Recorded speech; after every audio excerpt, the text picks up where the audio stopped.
Como saber os tipos de objeto base, que é o tema da aula de hoje? Nós temos 3 funções, dos quais essas duas últimas nós iremos tecnicamente descartar.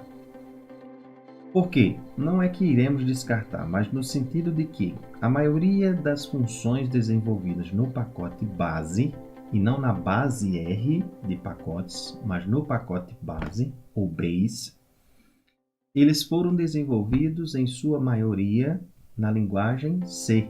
Então nós temos lá funções primitivas, funções internas, em que elas foram desenvolvidas na linguagem C, e que então se faz necessário, é muito mais interessante a tipagem do objeto estar relacionada à linguagem C do que à linguagem S. E as funções mode e storage mode, elas dão a tipagem específica na linguagem S. E a função typeof, ela é específica para a tipagem baseada na linguagem C. E é nela que nós vamos adotar. Em que esses objetos, vocês vão observar, ele tem uma estrutura relacionada à linguagem C, em que nós vamos relacionar com a tipagem específica para o R. Para mais detalhes, eu sugiro vocês acessarem a página de um documento lá nos manuais do R chamado R Internals, em que ele descreve detalhadamente, e que isso será tema para o nosso módulo avançado, detalhar um pouco mais as partes internas do R, para a gente entender um pouco mais sobre as estruturas do que estão por trás do R. Bem, então aqui nós temos a representação em C, que estão nessas siglas aqui, até difícil de se fazer a leitura, e nós estamos com as representações em R.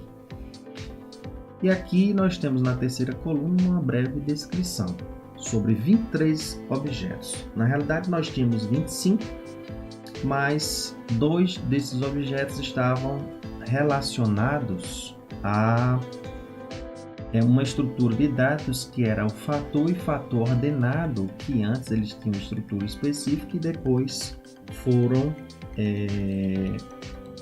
esquecidos, retirados, porque tem uma outra forma de se estruturar um fator ordenado.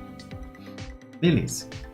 Então, nesses casos aqui, nós vamos discutir nessa aula de hoje, para que vocês tenham um pouco mais de noção, sobre esses 23 tipos de objetos base que nós temos no R. É bom salientar que a estrutura básica, quando nós definimos no módulo básico, nós falamos de uma estrutura de objetos, a mais simples possível que existe dentro dela, que é o vetor. E esse vetor nós chamávamos ele de vetor atômico, aquele em que os elementos tinham mesma tipagem. Bem, aqui nesse caso, o que vai acontecer? Tudo a gente vai caracterizar como vetor. O que não é vetor atômico, ele é um objeto recursivo, vamos dizer assim, que significa que eu posso ter diversos compartimentos em que nós vamos ter vetores que podem ter comprimentos diferentes e com tipagens diferentes. A isto nós chamaremos de listas. Essa é que é a grande diferença. Do contrário, é um vetor. Uma matriz e um array são vetores bidimensionais e multidimensionais. Mas a diferença é que a estrutura básica é. Mas aqui nós estamos pensando no vetor no sentido da tipagem. E aí nós vamos elencar, por exemplo, logical, integer, double, complex, character, raw. Isso aqui são vetores, mas a tipagem dele é dada dessa forma, os tipos do objeto, né? Então o primeiro objeto que nós temos é o nu, que é justamente quando a gente define um objeto em que ele tem comprimento zero. Nós falamos também da forma dos atributos mais simples que existem lá no módulo básico, e um deles era justamente o comprimento. É um atributo que às vezes pode não ser visível, mas ele sempre existe, em que esse é um dos únicos objetos que tem o comprimento 0 e que não pode ter atributo algum, é uma das exceções.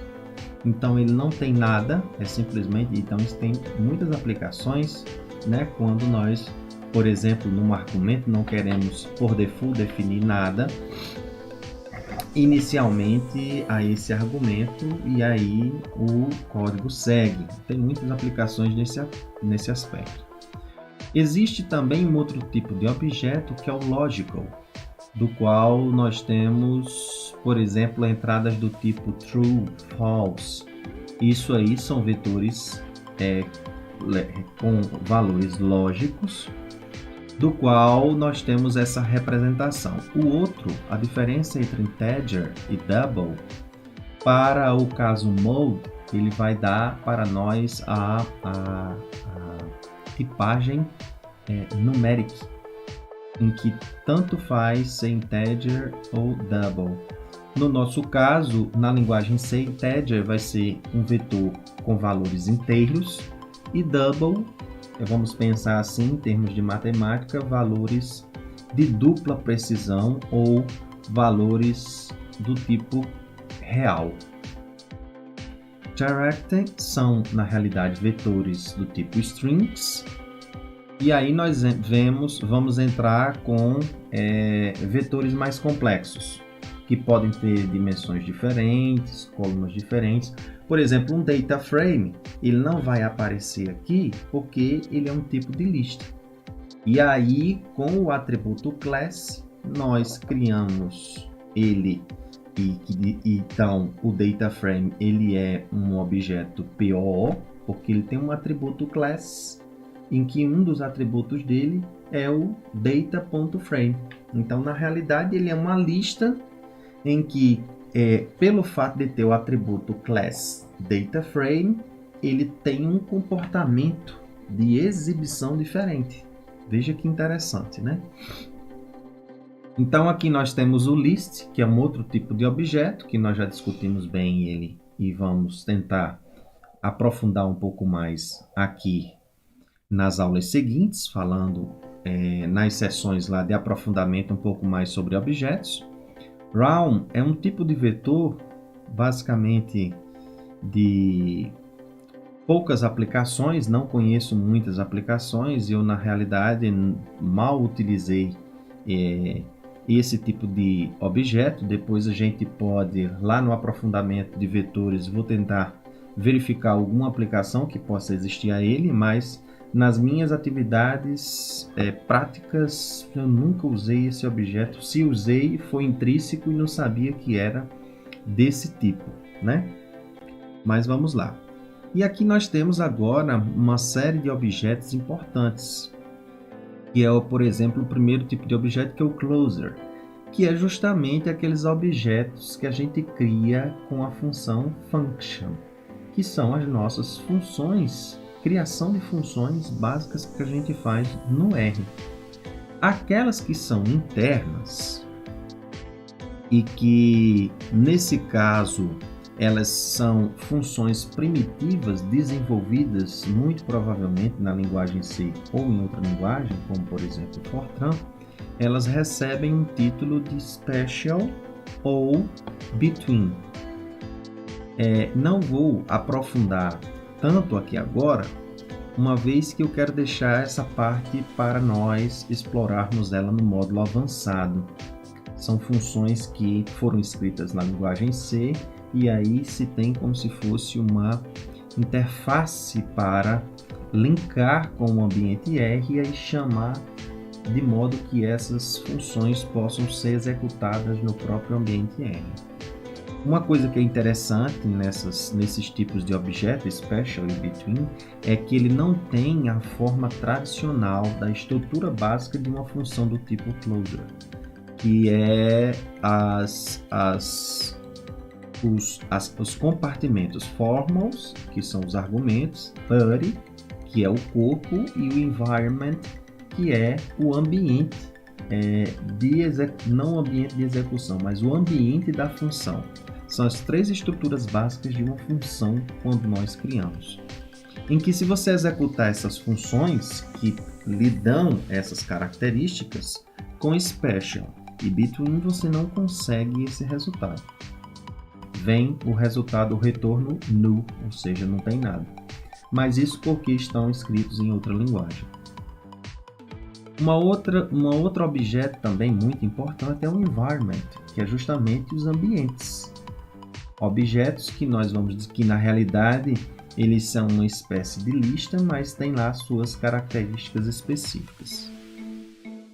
Um outro tipo de objeto interessante são os objetos S4, que justamente estão relacionados com o sistema POS4. Em que nesse curso nós especificamente vamos ficar detidos ao sistema de POS3 com maior ênfase, mas não descartando a importância dos demais sistemas, e daremos a oportunidade para um módulo avançado em determinado momento detalhar um pouco mais das outras POs. Uma outra representação que nós temos, que é interessante e que em alguns momentos pode não ser visível a identificação dessa tipagem, é o symbol. Symbol, na realidade, se vocês observarem o nome que você associa a um determinado objeto, tipo x recebe o valor 1. 1 é um objeto e x é um nome que se associa a esse objeto. É um outro objeto e a tipagem dele é symbol, né? Nós temos também alguns outros tipos de objetos que estão relacionados à metaprogramação, que a language nós vamos deixar para detalhar um pouco mais, que são os componentes de linguagem. Nós vamos deixar para detalhar um pouco mais lá na nossa seção em metaprogramação. E uma outra que nós temos, que está relacionada aos argumentos da função, é a pair list, né? Que são os argumentos os objetos que nós associamos com os argumentos da função, são nossa pair list. A expression são tipos de objeto, vetores de expressão do qual nós, por exemplo, podemos criar uma função e nesse objeto expression, do tipo expression, nós não avaliamos essas funções. O R não avalia, ele simplesmente armazena num tipo de objeto chamado expression. Nós temos alguns outros objetos que são meio exóticos. Eles não têm muita aplicação prática para o usuário R, como esse external ptr, temos esse weakref, bytecode. Agora, o promise é o que está relacionado aos argumentos de uma função, mas quando nós dizemos que o R ele tem avaliações preguiçosas, né? Com relação aos seus argumentos. Os argumentos, quer dizer, uma função quando ela é executada, os seus argumentos eles vão ficar localizados em um tipo de objeto chamado promises, em que quando internamente nós chamarmos a função e essas linhas de comando do corpo da função ela precisar de algum argumento, ela chama por esse objeto promise. E aí nós vamos dar um detalhe um pouco maior lá na nossa programação funcional.